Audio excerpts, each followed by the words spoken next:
Hey everybody, this is Peschu. Welcome to my channel. Today's lesson I want to dedicate to the topic of price elasticity of supply. What we're going to do is we're going to look at the definitions of price elasticity of supply. We'll look at the formula, how to calculate the value of PES. Then we are going to examine the ranges. We'll have a diagrammatic analysis to see how we can judge a supply curve by its shape and position in order to tell what elasticity of supply it has.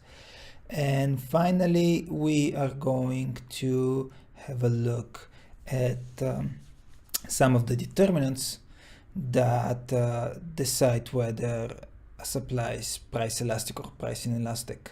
So now it may be a bit long lesson, but I want to include all the essentials in it. So let's get started. The first thing that we're going to do is we'll have a look at the definition. So price elasticity of supply measures the responsiveness of quantity supplied with respect to a change in the price level. So let's PES measures the responsiveness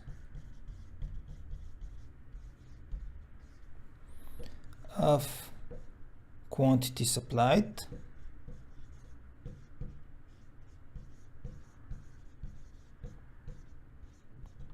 with respect to a change in the price level. All this means is that we want to calculate using this PES value how much the quantity supplied will be modified, whether it will increase or decrease when we have a specific price change. And before we look at the formula to do so, we can do a very quick diagrammatical example to illustrate how different supplies will react differently to a price change. So let's do that. Okay, so in our example, we can have two diagrams that are running next to each other. We'll have quantity on the horizontal axis and price on the vertical axis. And let's have two supply curves. The first one will be like this. The second one will be like that. And so these are product A and product B, two different products.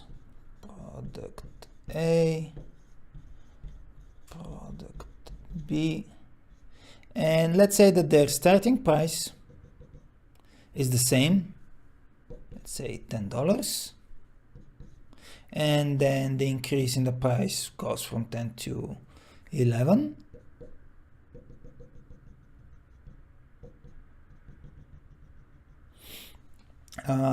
So we have an increase in the price level by 10%. And let's say our starting point in each market was identical to. So at the price 10, product A was being, at a price 10, 100 units of product A were being supplied, and at the price 10, 100 units of product B were also being supplied. Now, as the price increased by 10% for product A, we now have 200 units supplied to the market. And in the case of product B, we have 100, I don't know, let's say 120. Okay, so in both cases, the price increased by 10%. However, in the case of product A, the quantity supplied increased by, it doubled, so it increased by 100%. In case B, the quantity supplied increased by 20%. So product B reacted differently, or the supply of product B reacted differently to the change in the price level. Now, price elasticity of supply is something that will actually enable us to forecast these changes in the quantity supplied if we know the value of PES for A and for B. So let's have a look at the formula, and then we'll actually be able to calculate the value of price elasticity of supply for A and for B. Okay, so the formula for price elasticity of supply is very similar to all the other elasticity formulas. It will be equal to the percentage change in the quantity supplied divided by the percentage change in the price level. So we can expand this to be equal to Q2 minus Q1 divided by Q1 and P2 minus P1 divided by P1. Okay, and we can multiply both, well, the numerator and the denominator by 100%, but of course these will get cancelled. So now when we know the formula, we can actually calculate the price elasticity of supply for A and for B. So price elasticity of supply of A would be equal, we have a 100% increase in the quantity supplied, and we divide that by a 10% increase in the price level. So this would be equal to 10. And the price elasticity of supply for B would be equal to 20% increase in the quantity supplied divided by 10% increase in the price level, which will be equal to 2. What these numbers tell us is that the price elasticity of supply has a positive value. Both 10 and 2 have positive value. And the reason why this is so is because the supply curve is generally upward sloping.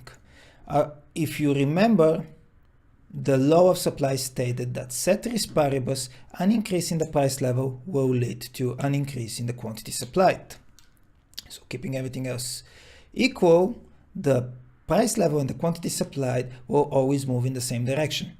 This was the positive relationship between these two variables, and as a result, our price elasticity of supply will always have a positive value. Next, we are going to have a look at the ranges that price elasticity of supply can take. Okay, the ranges of price elasticity of supply. As we already said, price elasticity of supply will always have a positive value. However, it can take certain ranges. So we can, the minimum that it can be would be a 0. So I'm gonna have over here the type of price elasticity of supply, and then we'll have the range of values. So well, okay, I could have done the other way around, but it's fine.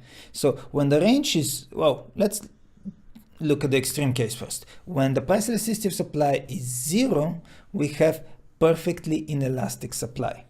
So this would be perfectly inelastic. And let's say over here, I'm going to say the S curve would be vertical.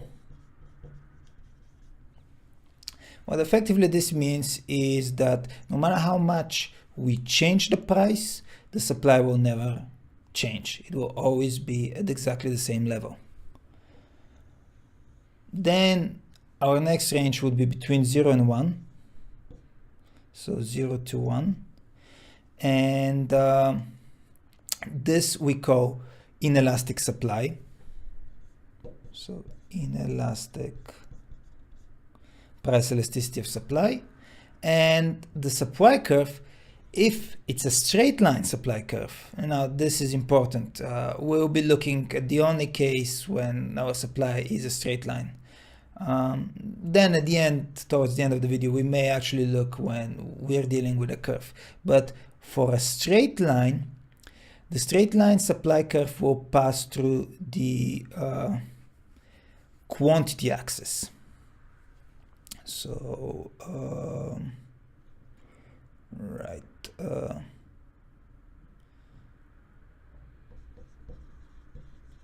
passes through the q-axis. Now don't worry too much about the slope. In a second I will show you why the slope can be sometimes irrelevant to price elasticity of supply. And generally people think of inelastic supply curves as if they're being steep, but that's not exactly the case, and we'll have a look at that in a moment. So the next range is when the price elasticity of supply is equal to 1. And this is called unit elastic. So it's very similar to the price elasticity of demand, these names. Okay, so when it's equal to 1, it passes through the origin.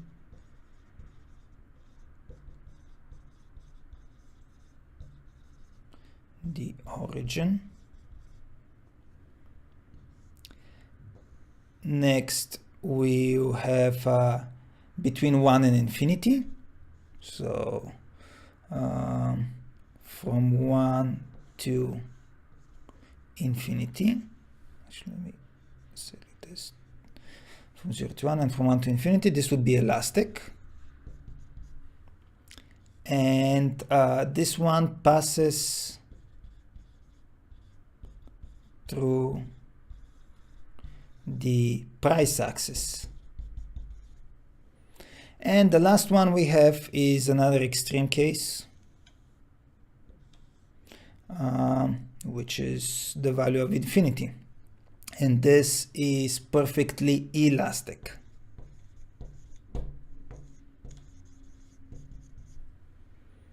And this time the supply curve would be horizontal.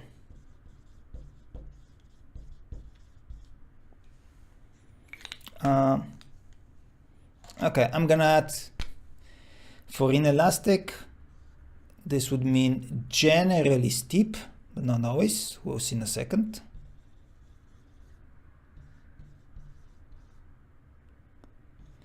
And for elastic, generally flat, but not always.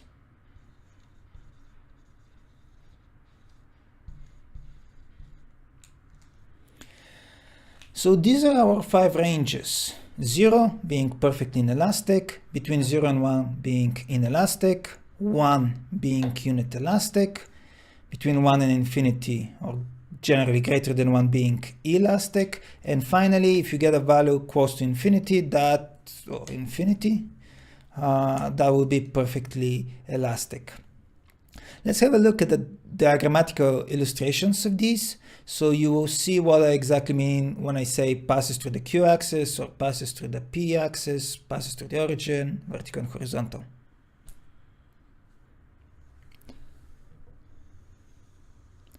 I'm going to put all the supply curves on a single diagram just to illustrate my point better. So I have the quantity on the horizontal axis, I have the price on the vertical axis, and I'm going to draw 3 supply curves which have exactly the same slope, so they will be parallel. One will be like this, S1. The other one would be like this, let's call this S0. And the third one is this S2. So again, notice that the 3 supply curves have identical slope. However, S0 goes through the price axis, so this one will have elastic supply. The value of price elasticity of supply will be greater than 1. S1 will have unit elastic supply, so PES would be equal to 1 exactly, and S2 will have inelastic supply, will be less than 1. So there you go, inelastic, elastic, well actually this is unit elastic, and this one would be just elastic. You can do this as an exercise if you don't believe me. Take a piece of paper, draw this diagram, make sure that you put units that are to scale, take a random point, find the 3 corresponding points. This one would be S0, A, let's say, S1A, S2A, this would be PA, take another one, PB, so you have S1B, S2, oops, sorry, this is S0B, this is S1B, and somewhere here we're going to have S2B. So you have the 2 price points. You have 3 sets or 3 pairs of quantities. You know, this should have been Q's. Sorry guys, my mistake. But you have effectively 3 sets of quantities for the first one, for the second one, and for the third. You can calculate in total 3 price elasticity of supply for each supply curve, and you would find out that S0 is elastic, S1 is equal to unit elastic, and S2 would be inelastic. Now, why do people generally say that elastic supply curves tend to be flat and inelastic supply curves tend to be steep, if, as we see in this example, they all have the same slope? The answer to that question is probably due to the fact that generally flat supply curves would intersect in the price axis, and steep supply curves would generally intersect in the q-axis. That's the reason why we tend to think of a steep supply curve as being with inelastic price elasticity of supply. In truth, however, we should take a mental note and have try to estimate where at which point the supply curve would intersect the corresponding axis. And we can actually do a similar example with an actual supply curve. So let's do that next. In most real-world cases, the supply curves are not straight lines, which effectively means that the price elasticity of supply of a supply curve will change as we move along the supply. And what normally you would hear people say is that, oh, in the flat segment of the supply curve, the price elasticity of supply would be elastic, and then in the steep segment of the supply curve, the price elasticity of supply would be inelastic. And that is true most of the time. However, the only reason, well, it's not the only reason, but one of the reasons why this is true is because if you actually take any points here along the flat portion of the supply curve and you mentally draw a straight line supply curve at this point, so let's say at the tangent point, you just draw the tangent line, you would see that this line would tend to intersect in the price axis. And if you take somewhere the tangent line at a point where the supply curve is becoming steep, let's draw that tangent line, and now we see that this tangent intersects at the q-axis. This is the reason why when we have a supply curve that looks like this, we can say that this would be the part where the price elasticity of supply would be greater than 1. Well, actually, excuse me. Price elasticity of supply would be less than 1. It will be inelastic. And this would be the portion where the price elasticity of supply would be greater than 1. And obviously at some point over here or over here, we'll have a tangent line which will go through the origin. So at this point here, the price elasticity of supply would be equal to 1. Okay, now that we have seen this, we have still left to look at the two extreme cases. The case when the price elasticity of supply is perfectly inelastic, and the case when the price elasticity of supply is perfectly elastic. So let's have a look at that next. And these are very easy to draw.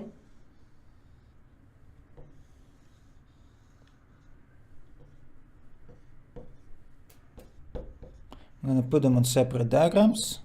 This would be the case when price elasticity of supply is equal to 0, so that is perfectly inelastic. And in this case, the supply curve would be a vertical line. Let's go with this one. So no matter what the price, the supply will always be identical. And this might sound a bit odd. However, we do have examples of that in the real world. If you can think about a concert hall has a certain amount of seats. Let's say a concert hall may have 1,000 seats. No matter what price you choose, one concert might cost $10, another concert might cost $50. However, you always have the 1,000 seats in your concert hall. So this supply would be vertical. So these venues with fixed seats, stadiums, concert halls, they tend to have perfectly inelastic supply. The alternative to that would be a horizontal supply like this, where for the right price, we can sell any number of units. And this is the case when the price elasticity of supply would be equal to infinity. So this is perfectly inelastic, and this is perfectly elastic. Now, an example of this is more difficult to find in the real world. However, when you're a small producer in a very large market where the goods produced are very similar, it may look from your perspective that the price elasticity of supply for the product you're selling is perfectly elastic. Let's think of a more concrete and specific example. Imagine that, let's say I'm a farmer and I grow potatoes. Now the potatoes that I grow on my farm might be pretty much identical to the potatoes grown on any of the other farms, at least from the perspective of the user. So the users are absolutely indifferent whether they buy from me or whether they buy from someone else. Now, imagine that my monthly yield that I sell is, let's say, 100 kilograms of potatoes. Every month I sell so. Now, if I decide to double my supply and sell 200 kilograms instead of 100 kilograms, the increase to the market supply would be so insignificant that the price will not change. So whether I sell 100 or 200, I'm gonna have such a small effect on the market that nobody will notice the increase in supply and the price will stay the same. We know that when the quantity supplied increases, this will push down the price. However, this increase is so negligible that the price is simply unaffected. So from the perspective of a small producer in a large market, in a very large market where the goods are very similar, the price elasticity of supply would generally look flat, as if it's perfectly elastic. Okay, next we are going to look at the determinants of price elasticity of supply, and we'll see what to look for whenever we want to estimate the value of PES without actually knowing specific numbers. Price elasticity of supply has 4 general determinants which can help us decide what the value of PES will be.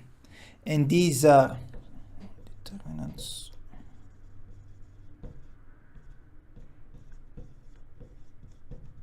Okay, so the first one would be the time factor. The second one would be the mobility of factors of production.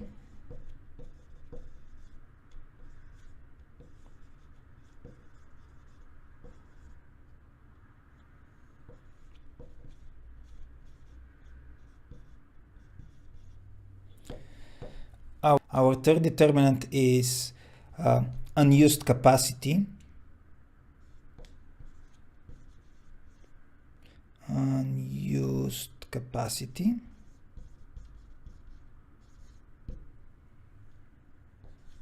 And finally, we have storage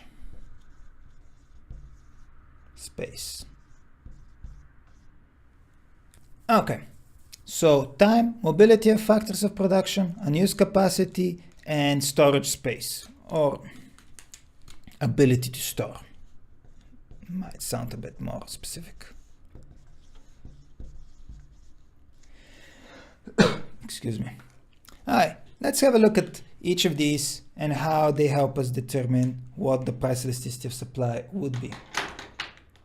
We'll begin with the time. And the general rule is like this.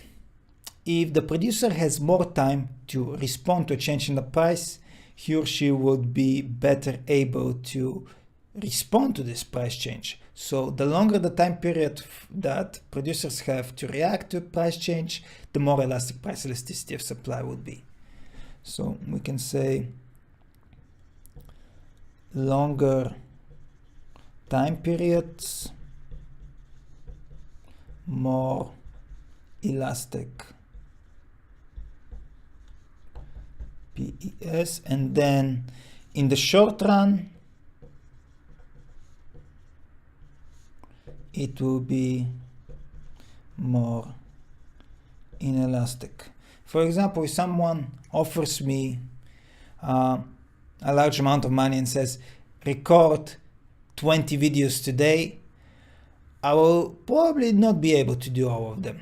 However, if someone tells me, record 20 videos over the next 2 weeks, I will be more able to adjust to that and or have the time to expand my output or record the videos. It's the same way with any other production. The next thing that we have is the so-called mobility of factors of production. Now, our 4 factors of production are land, which are our natural resources. We have labor, which is the workforce, the people that we hire. Then we have capital, which are the machines that we use to produce goods and services. And the last one is entrepreneurship. Entrepreneurship stands for the business people who have the idea to produce something. They have the vision about that a certain product will sell on the market.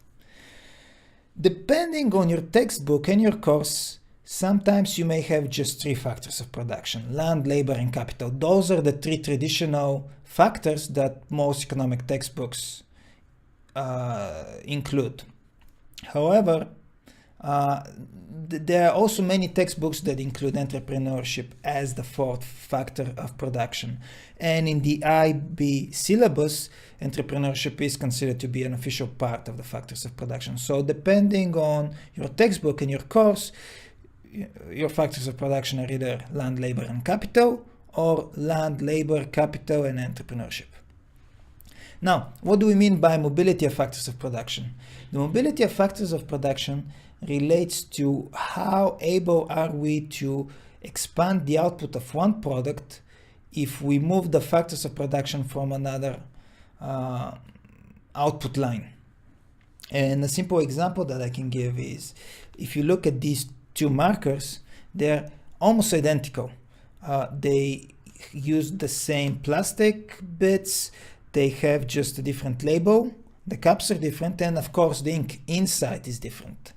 But chances are that it is the same machine that is making all of these. It's just that the machine is making the marker, and you fill in the marker with different ink.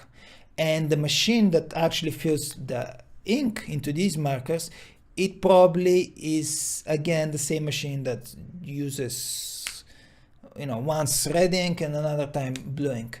So if I'm manufacturing these two colors and suddenly the demand for the red one increases, and thus the price for the red one increases, and I want to produce more red, all I would have to do is simply say, okay, I'm gonna put the blue ones aside for the time being. I'm gonna spend more time producing red ones, and thus I'll be better able to adjust to the change in the price of this one. So this speaks about high mobility of factors. I can take factors from the production of one product and move these same factors to produce something else. The labor skilled is trained to do the different type of marker. The machine is skilled and capable of producing the different type of marker. I can, let's say, if I have two factories, two buildings, I can employ both buildings producing the same kind of marker, etc. So high mobility would generally lead to more elastic price elasticity of supply. So high mobility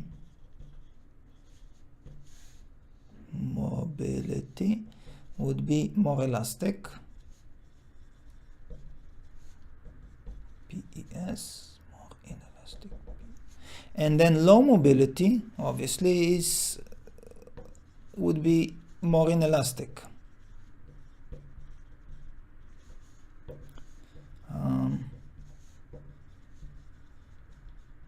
Imagine that I manufacture cars and guitars. Well, chances are that the people who work in the car factory don't know how to make guitars, and the people who make guitars don't know how to make cars. So if the price of guitars increases, it will be difficult to move the people from the production line of cars to start and to become luthiers and make guitars, something like this. So if a business owns two factories that produce completely different products, that would mean that they may have a low mobility of factors of production. And again, with smart decisions, a business can always try to increase its factors of production and modify them in such a way that people and machines are skilled to do multiple tasks, not just the same task. Okay, next we have unused capacity. And the idea of unused capacity is how much of our available resources do we use at the current moment. And if we have available resources that we can employ, that means that we can react to price changes. On the other hand, if we don't have available resources, we are currently using all our available resources. If the price increases, there's not much that we are going to be able to do because we will have no unused capacity. So this would be bigger unused capacity. So if we have available resources, capacity, this would be more elastic price elasticity of supply, and then smaller capacity. So we are very close to our limit. So let's actually say unused capacity here. This would be more inelastic price elasticity of supply. And finally, we need to say a word about the storage space or ability to store stock. Often, firms, when they produce something, they don't send it straight to the market. they store it in a warehouse or any other storage space. And the reason why they do this is because when the price changes on the market, they'll be able to adjust their supply by simply moving items from the storage space or into the storage space, depending on what is actually meaningful to do. So if the price increases and the firm wants to satisfy the increasing demand, which has caused the increase in the price, they would simply take items from the storage space and put it on the market. You guys must remember that when items are left in a storage space, they're not a part of the supply. The supply is just those items that are on the market, the items that are ready to be sold at any one point in time.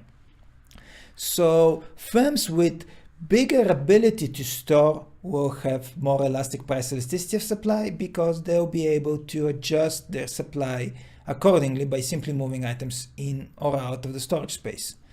So greater ability to store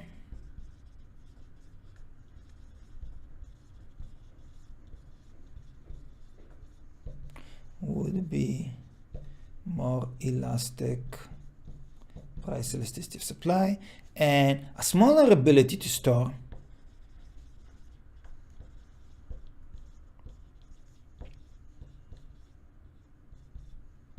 would be less elastic or more inelastic. Let's be consistent. More inelastic. Because the ability to store doesn't always mean storage space. There are certain items that you simply cannot store. If you think about, let's say, fresh meat, well, it stays fresh for a certain period of time, and after that it will no longer be fresh, or fresh fruits. So if you are selling fresh fruits, those will be fresh just today, or maybe today and tomorrow, and then that's it. Beyond that point, they will no longer be considered fresh. So even if you can store them, their quality of being fresh will no longer be applicable. So that's why the ability to store is important. It depends on the item, and it depends whether you can put it somewhere to preserve its qualities so that it then can be sold to the public. Okay guys, well, in a nutshell, that's pretty much it. An overview of price elasticity of supply. If you have any questions, please post them in the comments below. I will try to answer to them. And if you like this lesson, please hit the like button. If you want, please subscribe to the channel. That will always help. And I hope to see you again. Take care.